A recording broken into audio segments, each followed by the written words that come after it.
I mean, I wasn't a terrible kid. I think that the thing is, I grew up knowing how to kind of play the system, to play the game and be the little, Eddie Haskell from Leave It to Beaver and Smiley preacher's kid when I wanted to. But Your rebellion was silent. Yeah, it was like I knew that I was evil in my heart, and so what that meant was that I didn't really want to have anything to do with the kingdom.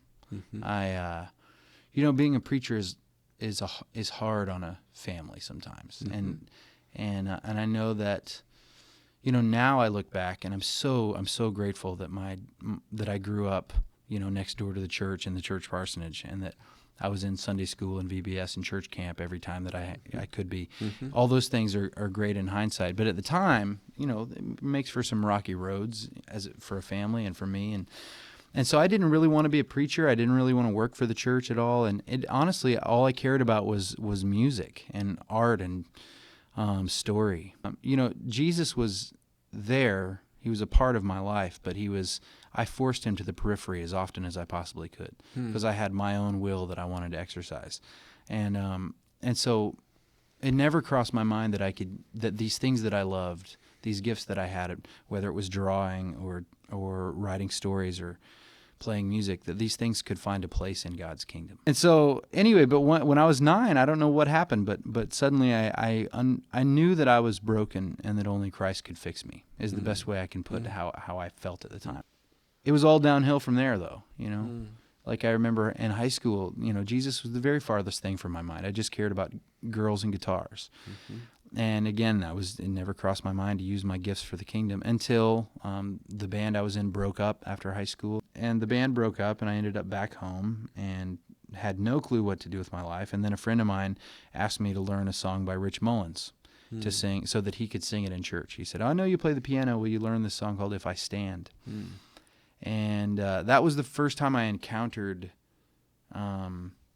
I encountered Christ in this music. It was like God reached through the music and rang a giant bell.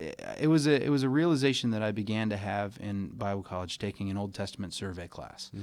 And your freshman year, you have to take these classes that give you this overview of the Bible. And that was the very first time that the light bulb turned on, and I realized that the whole Bible is about Jesus. That so often people relegate Jesus. This is the New Testament, only the New Old Testament, Testament. yes. And realizing... great divide between, yes. Yeah. And not just Maccabees, yeah, right.